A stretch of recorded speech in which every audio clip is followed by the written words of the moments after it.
There we go. Sorry about that, guys. I That's knew fine. I was So, going to do that. so Renee, are we ever going to be using the paper form instead of the DocuSign form? You can. I mean, you can go into DocuSign, or you can download a blank form and print it out if you prefer to hand fill stuff out. Okay.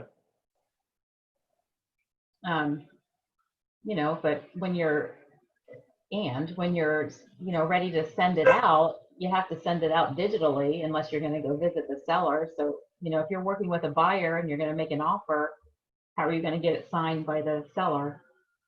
Right. Yeah. So it just makes sense to, everything's moving tech and digital. So Well, that's fine with me. I just, wondered when we would ever be using the paper form. Yep.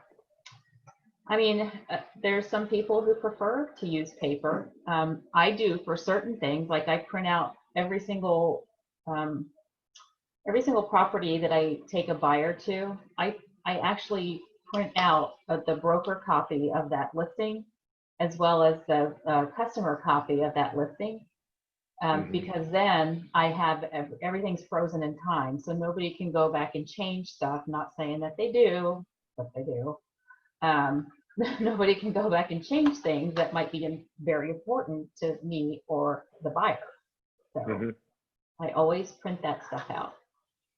And that way too, if they have questions, I can quickly look at my sheet, because I carried it in with me. I'm looking at it. I got it right here, clipboard. I carried it in with me, and I can reference it and answer their questions right away. So I still use paper, even though I'm a techie. All right, so here, personal property, that's what we're on now. So for the personal property, there are some things in here that are defaulted. And if you look through here really quickly, there's something in here that is very common in a lot of the homes that we look at and sell. I was going to have you guys guess, but we're probably going to run out of time. So I'm just going to tell you, it's a microwave. Microwave is not defaulted in here.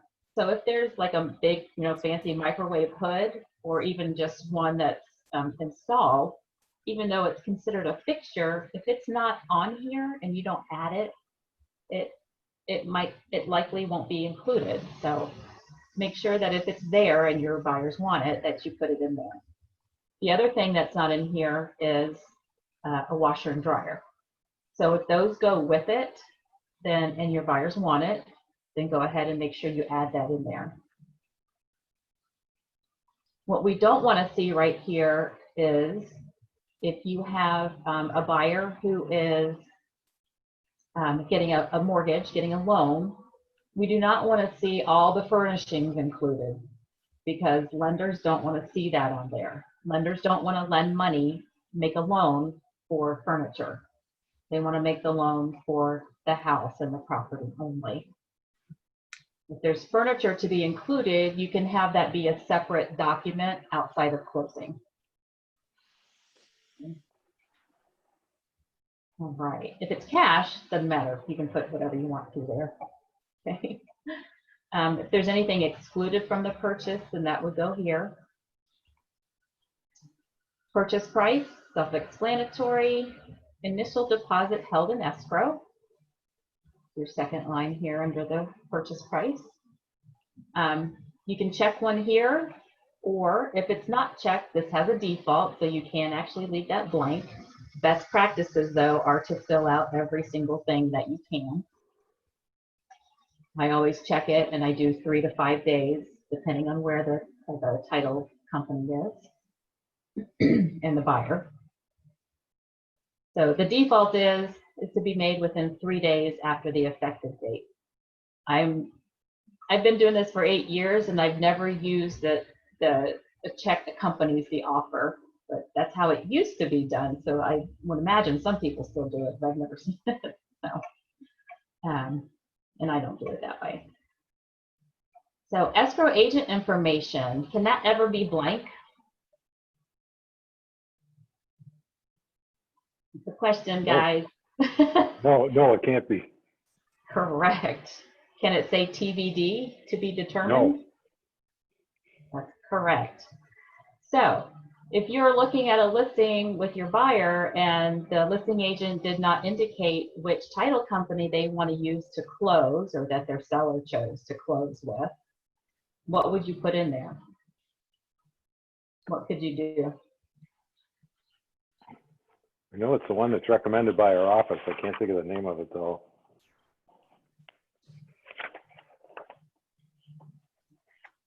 So if you don't know it, you can use whatever title company you want to use, and it's just to hold the escrow. This is not saying that this is the closing title company. This is just the escrow agent information. So what we don't want to do is have that be blank or have it say TBD. The other thing that I'm seeing a lot, and you get a little bit of bonus and compliance hints from me because I'm the compliance officer here, is you don't want to put the actual agent's name right here. This has to be a company name.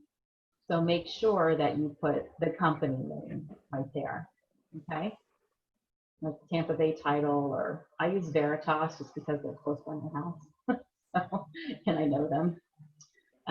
But yeah, you can use whatever title company you're comfortable with right here. Additionally, I put for the listing agent, I will put in clause number 20, which is additional terms, you know, the blank where you can put in additional stuff. I usually put in there that the escrow agent on page 1 is to hold escrow only, and that the closing title company will be such and such if it's available, or I'll say that will be determined by the seller. But this right here has to be filled out at the time of the offer. Okay, and then get down here, additional deposit to be delivered to escrow agent. In this market that's very competitive for buyers right now, I recommend going ahead and seeing if your buyers are willing to put more escrow down. And this just kind of helps to cement their seriousness about buying this property. And typically, you would want to make it be a day or two after the end of your inspection period. So here again, it has a default that's left blank, then it's 10 days after the effective date. Okay. The financing. Your financing may be expressed as a dollar amount or a percentage. That's going to be your loan amount. And then D is other. I never use that line, so I just, I do put a 0 though, so make sure you put a 0 in there. I don't even know what other could be, maybe seller financing for 10,000 or whatever, I don't know. And then E, balance to close. So note that there's a dollar sign right here. Best practices are to always put a dollar amount here, not to put balance, the word balance. I see that a lot and I can't pick it back because I've been told that. But to me, there's a dollar sign there, so it should be a figure. Does that make sense? Everybody? So that's that. Now that balance to close right there, you notice it says does not include any closing costs, prepaids, or prorations, because you're not going to know any of that. This balance to close is strictly the purchase price less the escrows, less any financing, and then you get the balance due. All right, number 3, time for acceptance of offer and counteroffers and the description of the effective date. If not signed by the seller, buyer and seller, then the offer is going to be considered withdrawn. So here's where you want to put, like, you want to give them a day, or, yeah, in this market, I'm going to say a day, if that. You can try hours. And what this does is it protects your buyer so that if they come back, you know, after this date and your buyers have moved on, then they don't have to be under contract if this has expired this time. All right. This is very important. I've had some run-ins with other agents before about when is the effective date. So the effective date of both contracts, this one and the as-is, that's the date when the last one of the buyer and the seller has signed or initialed and delivered the offer or final counter offer. That's very important. So it's not the date of the signing, it's the date of last signed and delivered back to each other. So that could come into play. And then also note that your effective date is day 0, not day 1, day 0. The next day is day 1. Okay. And then your closing date, of course, you know what that's all about. It's the fun day. We usually do, you know, for a loan,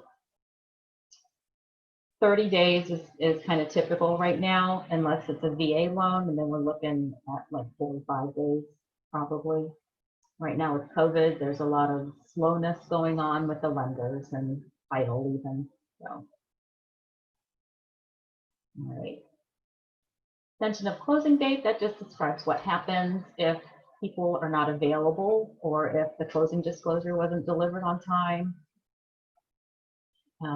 So this is kind of a built-in extension in the case of these two things happening. One of those is the force majeure, which would be, you know, the flood or hurricane season's here. So, and that just gives automatic extensions in the case of those two things. Occupancy and possession. So unless B here is checked, then the seller is to deliver occupancy as soon as everybody signs at the closing table, money has been funded and keys are dispersed, and then it is owned by the buyer. The seller no longer owns the property. So all of the seller's stuff should be out. And if you're doing your walkthrough with the buyer the morning of closing, they should be gone. This should be all out. All right. If the property is subject to lease or occupancy after closing, this would be checked. And I am seriously reconsidering my decision to take on a tenant occupied property for sale, which I just did. Tenants are less than accommodating, let's say. Okay. All right. So if you have one of those properties, you have to have that checked. Assignability, one of these must be checked. Buyer may assign and thereby released. I'm not seeing that too much, but back in the day, that was happening, you know, like 2005, 2006, when the market was going crazy. That was happening 2, 3, 4 times at one closing table. That was happening a lot. So the property is getting sold and getting sold and getting sold and getting sold, just like that. So right now, most of us who are working with regular buyers, you're going to check that they may not assign this contract. If you're working with buyers that might be working with, might be part of an LLC, or they want to change the name over into a trust or something like that, then you might want to check this one that says that they may assign but not be released from the liability under the contract. Does anybody have questions so far? Okay, thank you. All right, on to financing. You do have to check one of these, whether it's cash or whether it's a loan in financing. Note that under A for cash, the buyer can be taking out a loan and just not have financing or the terms of that loan or the ability to get the financing be a condition on this contract. If that's the case, then you can go ahead and check A. You know, maybe they're getting a hard money loan from a private lender. That's considered cash for this purpose. Otherwise, if they're getting a loan, then you want to check B.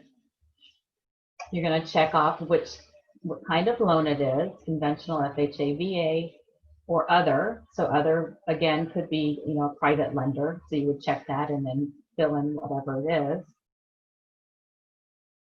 And then, so this is a loan approval period. This is saying that the buyer's going to get this type of loan within however many days. If you leave that blank, that's 30 days. If you have a 30-day closing date, so you're giving the buyer, or if you're a seller's agent looking at offers that come in, and they have a 30-day or 28-day closing, and they left this part blank where they don't get their loan approval for 30 days, you're going to close before you get the loan approval. They have up till closing date to not be approved for that loan. So you want to make sure that you're going to double check this number of days with the closing date. I've had to send almost every contract I've received on my listings back, even with just that one change. And I like to shorten that down to 20 days because any lender can get a loan approval within 20 or 25 days, no problem. All right. And again, that's after the effective date. Our effective date is the start time of when everything else in the contract falls into place, as far as the calendar. All right. You're going to check whether it's fixed, adjustable, or fixed or adjustable. And then the interest rate, you can leave this blank. I usually do, unless I have a very detailed pre-approval letter from the lender. If that's the case, then I will fill that in. And I'll fill it in just a few points higher than what their approval is. And then for a term of, most are going to be 30 years. A lot of them can also be 15 years. But that should be on the letter as well. Note, though, that not every approval, pre-approval, or pre-qualification letter is going to have an interest rate on it. So if it's important to you to know that, then you can always call their lender and ask them to provide that for you. Okay. So that's our loan approval period. You want to make sure that that jives with the closing date. Okay. Making their mortgage loan application for the financing, if you leave that blank, then that's 5 days.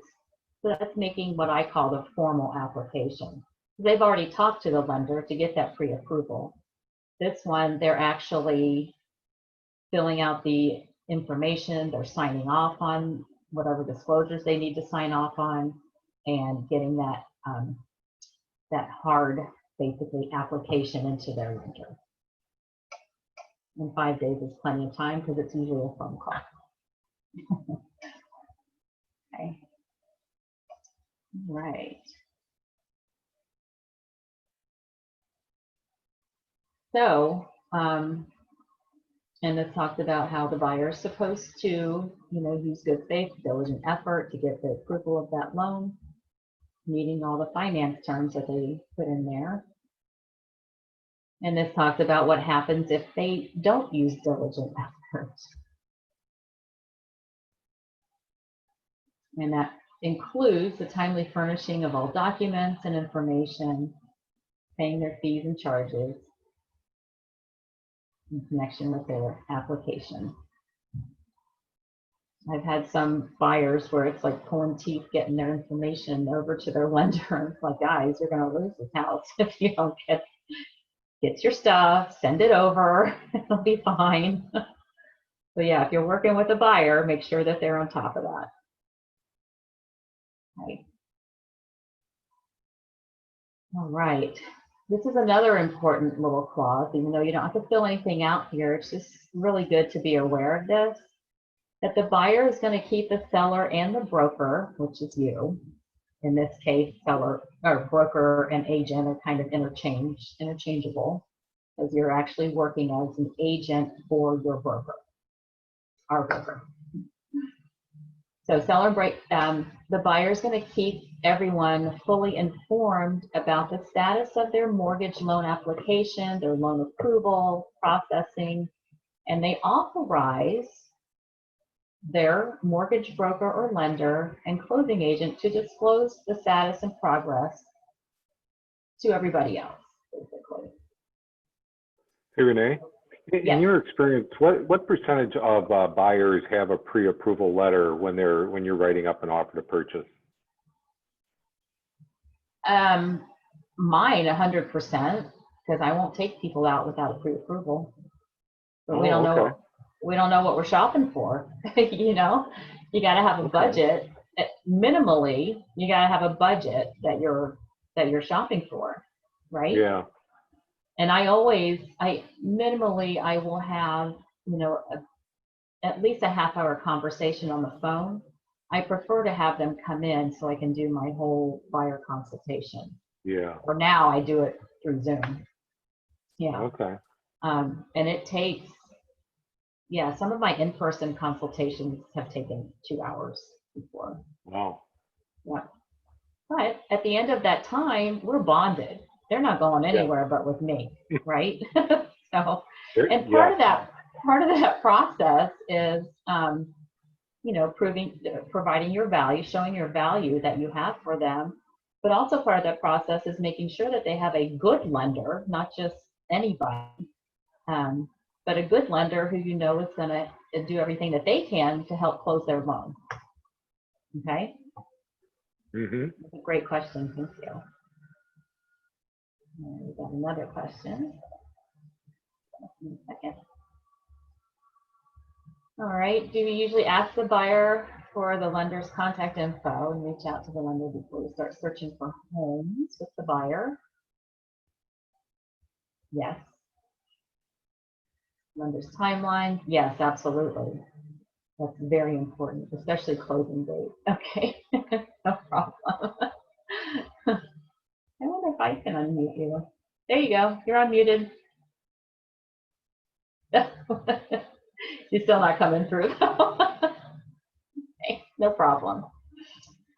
So yes, I find out everything I can about their lender, and I also, if they don't have their own lender, if they don't come to me pre-lendered, if they don't have a lender already, I have a list of lenders that are my preferences, and I tell them that you can use whatever lender you want. These are the people that my former clients have used very successfully. And one of those is Keller Mortgage. They are amazing. If you guys have not used them yet, I highly recommend that you check them out, because they have this 0+ program. They don't charge lender fees, and they're not kidding when they say that. And then they also, if the home purchase is $150,000 or more, your buyers can get $1,000 back at closing. I mean, it's just, there's nothing wrong with that. So, yeah, it's fantastic. Where do we study up? Where do we study up on those benefits? Just look up Keller Mortgage. Okay. And log in as a Keller Williams agent. Okay. Yep. Yep. All right. Okay, so yeah, the buyer's going to keep everybody informed, or their agent, obviously. Okay. When they get the loan approval, the buyer's going to deliver it. That used to happen a lot when it was called a loan commitment, then it was a big deal. And now it's not such a big deal. So, you know, you might get a written notice of approval or you might not. You can certainly, as a listing agent, you can certainly ask for it when it's coming up due. Okay. So this is another way that the buyer has an out. If the buyer is unable to obtain loan approval after using diligent effort, anytime prior to the expiration of the loan approval period, which remember is what we changed so that it jives with the closing date, so it happens before the closing date, then the buyer may provide written notice to the seller stating that they've been unable to obtain that, and then they will either waive that loan approval, and then the contract will continue, or they can terminate the contract.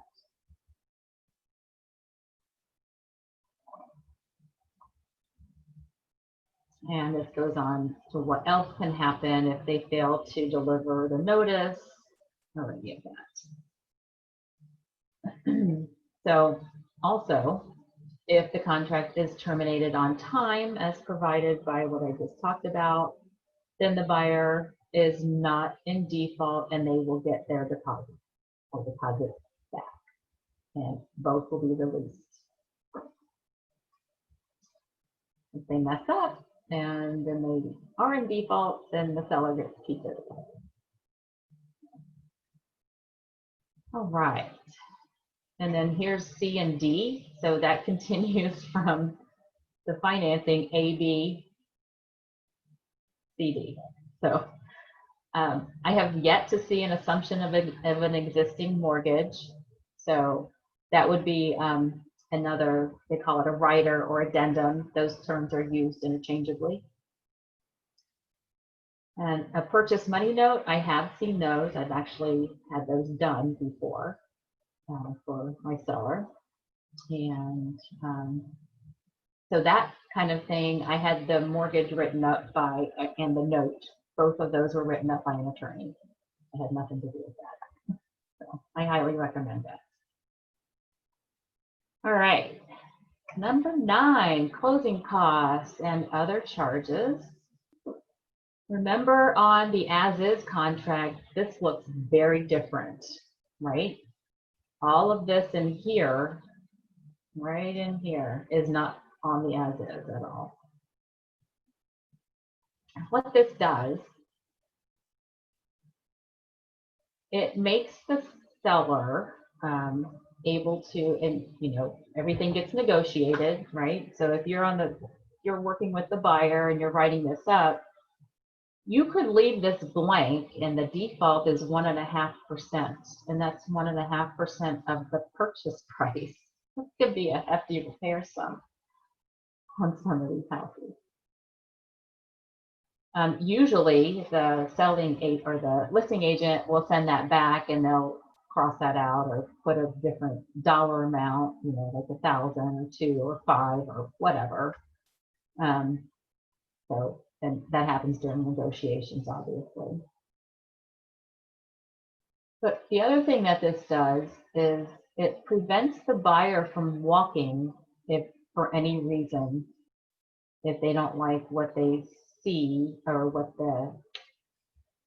so if they don't like what they see in the inspection and the seller agrees to fix everything up to these dollar amounts that are agreed upon, the buyer can't walk. They have to accept that, which is cool for your seller because it's not off the market and then the buyer flakes and change their mind. They can't do that on this contract. So that's one of the biggest and best things about using this contract for the buyer and the seller. So let's see. So this paragraph here talks about what if the seller is unable to meet the maintenance required in paragraph 11, which is later, or if these are if the fixing of these things equals to 125% or more of the estimated cost to complete these items. Let's see, but not in excess of the limit set above, then this amount can be escrowed at closing. If the actual cost of the repairs exceed the escrowed amounts, the seller shall pay the actual costs, but not in excess of the agreed upon limits up here. And then any unused portion of the amounts will be returned to the seller.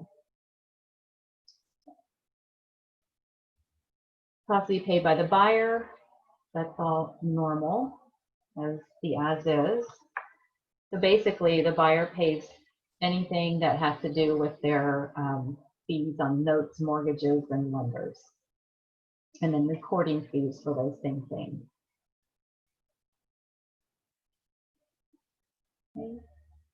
Title evidence and insurance. I learned something not too long ago about this deadline. Title evidence, so if left blank, then it's 15 days for a lender or mortgage, or it's 5 days, and these are prior to closing date days, if it's a cash deal.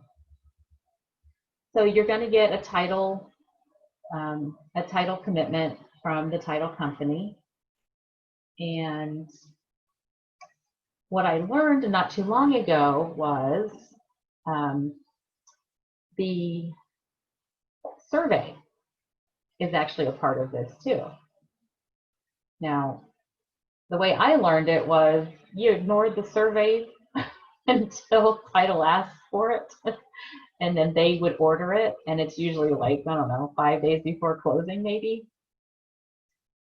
It does your buyer the most good if you go ahead and get that survey ordered sooner rather than later, and especially before the title evidence deadline is up. In case there's something wrong, comes up on the survey, you can get it fixed or have them accept it as it is, whichever way. Okay. And I don't know if you guys have seen title commitments before. Sometimes they can get like, what is this? So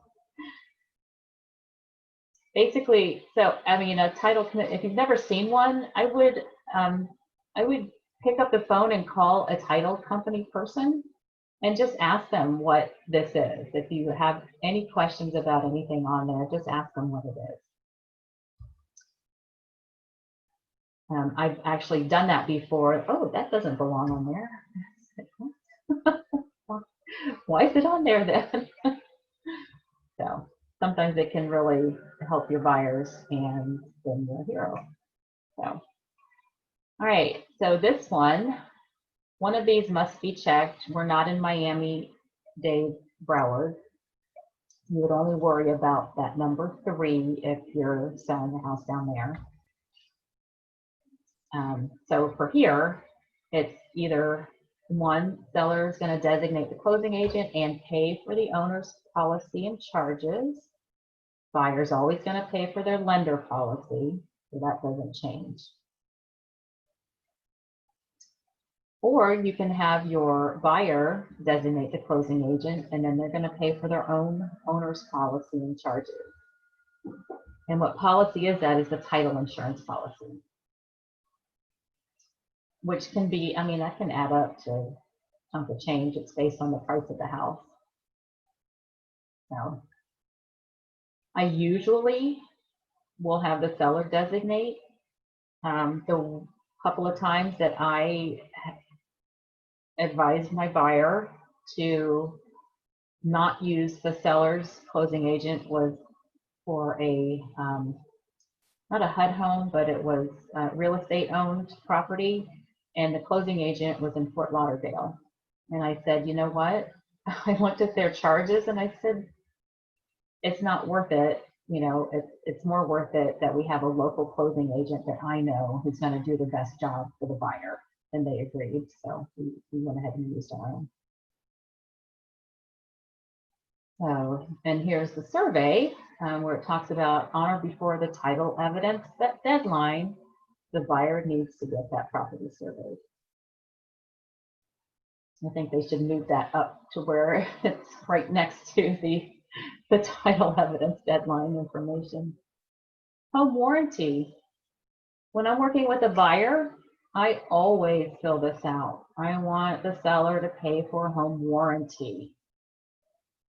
Issued by, you can either put your favorite home warranty company right there, or you can put, for this one, you can put to be determined. Make sure you put to be determined by the buyer.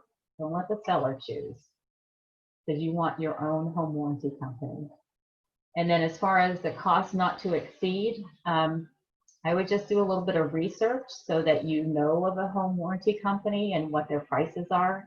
And it's real easy to look them up online and get their prices. Typically, a home warranty can be, as much as $600 and even more. Or the one that I use is $450 for the upgraded plan. So I like them because they're cheap. So, all right. Special assessments, that's just kind of typical that at the closing, the seller is going to pay the full amount of the liens imposed by any public body. And that does not include condominium or homeowners association fees. That's going to be like, if a community is getting charged to have their street repaved and they're breaking up that per house. That's what that kind of thing is. So here you're going to choose, seller's going to pay the installments due prior to closing, and buyer's going to pay the installments due after closing. Or you can have the seller pay all the installments in full prior to or at closing, whichever one. And then if neither box is checked, this one you don't have to check one, then option A shall be deemed selected. So to me, I usually just choose option A because that's the fair way to go. That's how I look at it. Let's see, disclosures. These are pretty standard. Just telling your buyer that these things might exist.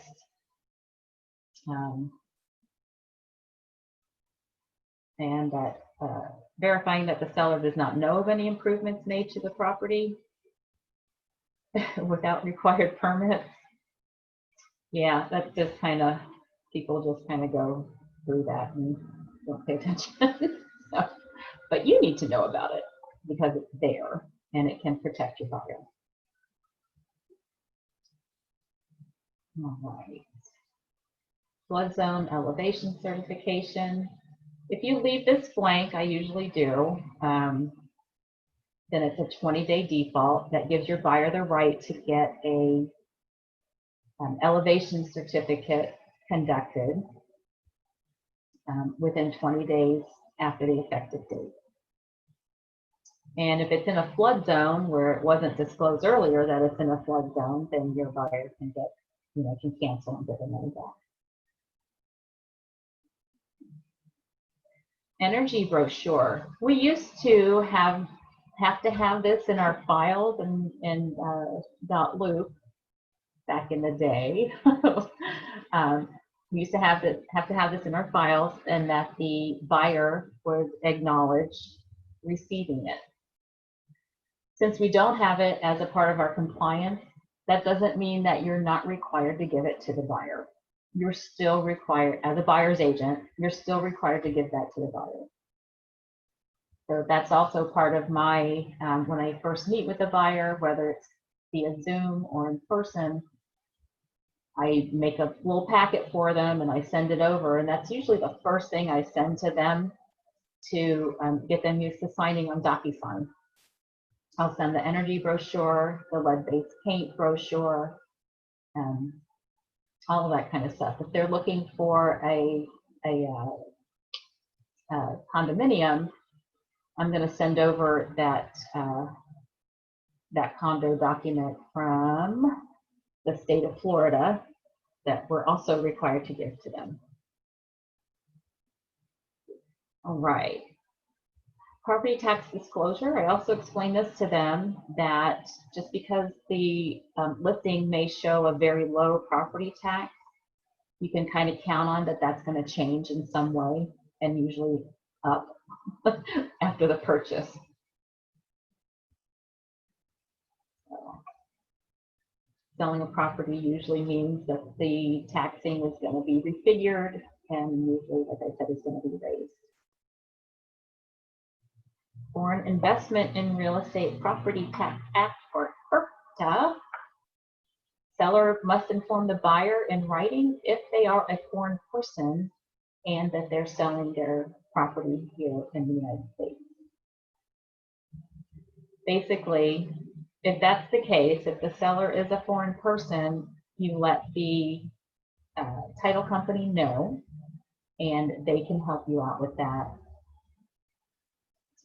all the way through closing, because there's some conditions where the withholding of certain amount of the proceeds doesn't have to happen, and the title companies know what that is. I would just talk to them about that.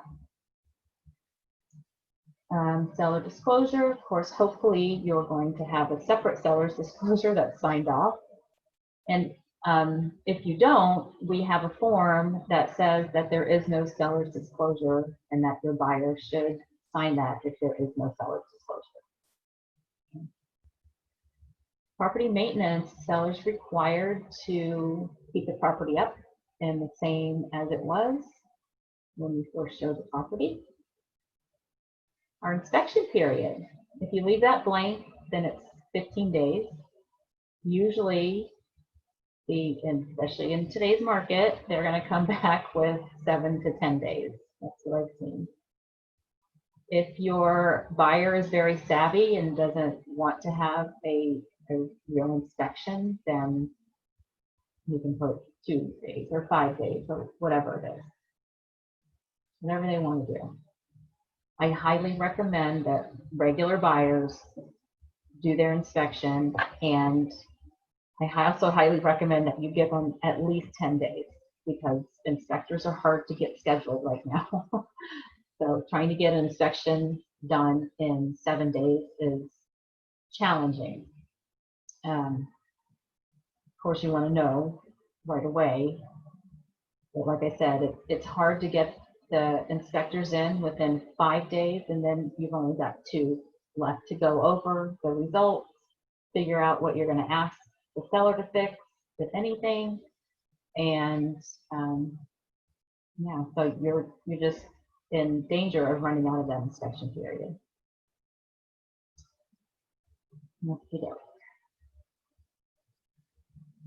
Okay, and this part of it, the general property inspection and repair, this is another big difference between the as-is and this standard contract.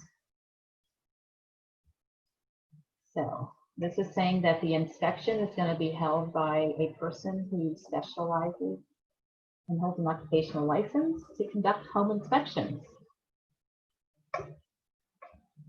or a license to repair and maintain those items inspected. That's different, because in the as-is it says anybody can do the inspections for the buyer.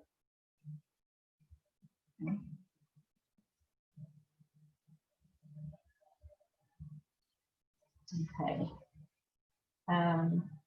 Property condition, all of these items are going to be free of leaks, water damage, or structural damage, and it lists all those items. Everything is going to be start out in and maintained until closing in working condition. Home screens are going to be repaired. Shingles, roof tiles. It goes into great detail here, what's expected to be repaired or maintained. Okay, here's the obligation on the seller as far as the repairs.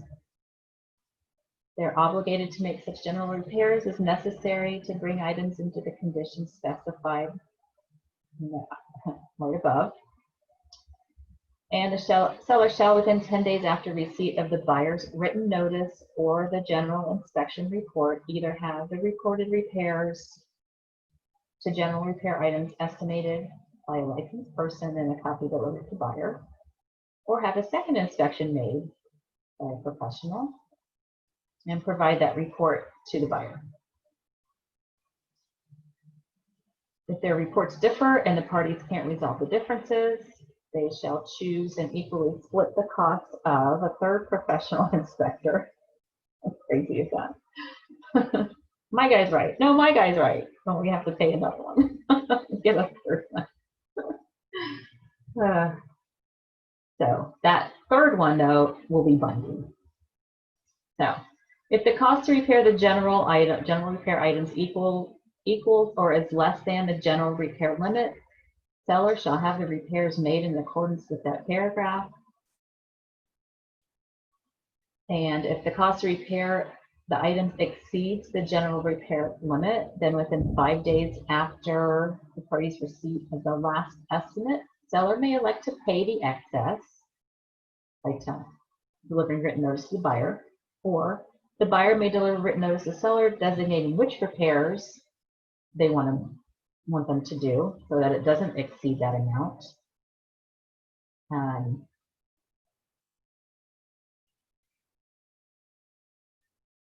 And agreeing to accept the balance of the general repair items as their as-is condition.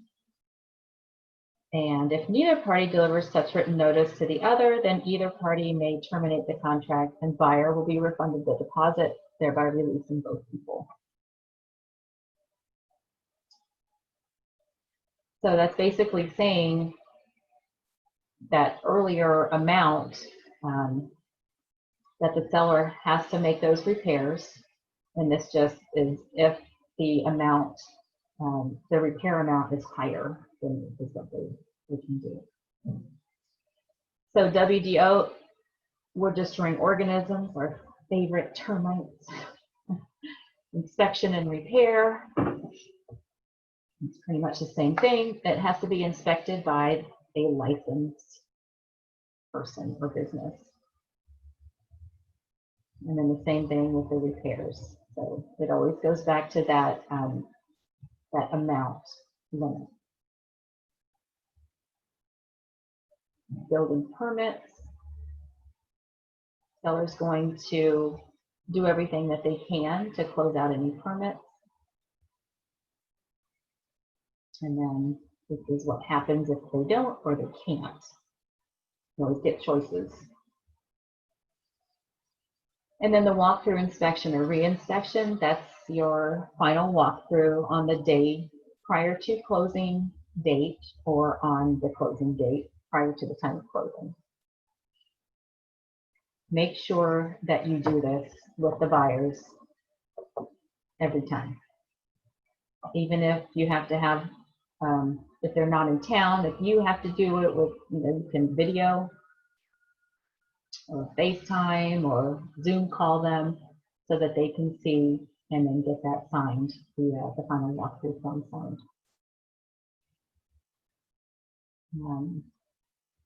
So this is just some more repair standards, assignment of the repair and treatment contracts and warranties. So let's say that it gets, it has to be tented, the house has to be tented for termites. Usually there comes a warranty with that, and you want to make sure that that warranty is assignable after the sale.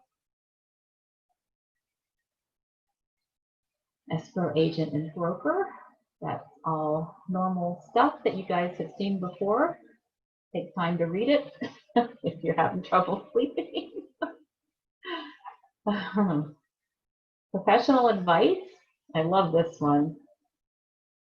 Broker is advising the buyer and seller to verify property condition and consult appropriate professionals for legal, tax, environmental, and other specialized advice concerning those matters, because we are not lawyers or tax professionals or environmental professionals. Unless you are, then that doesn't pertain to you. All right.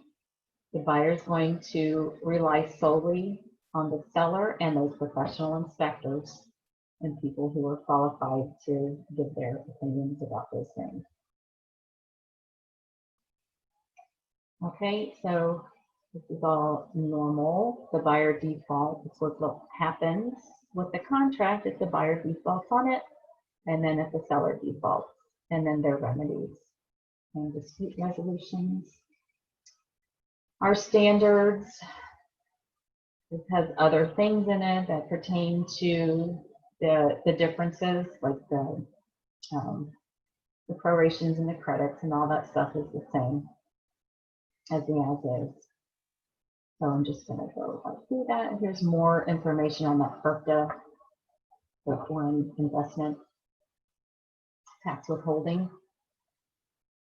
All right, the addenda here. Note that there is an as-is addenda that you can add on to this contract, and there's also a right to inspect, right to cancel that you can add on to this contract. Whereas the other contract is the as-is with right to inspect and right to cancel. Kind of, in my opinion, kind of silly to use this one and then add those two addenda. You can just use the other one. Okay. I believe all of the rest of these are the same addenda as the as-is. And here's your additional terms where you can put here, if your buyers need help with their closing costs from the seller, you would put that here. If you need to use a percentage for that, the verbiage should be seller to contribute whatever percent of the purchase price towards buyer's closing costs and prepaid. It's a mouthful, but it's important that you say the percentage of closing or of the purchase price. Because if you just say percentage towards closing costs, then they're going to think that it's just a percentage of those closing costs, and that's not what you want. So, or you can just use a dollar amount. That works fine too. Okay. There we go. Do we have any questions? You guys can unmute or type it in if you have any.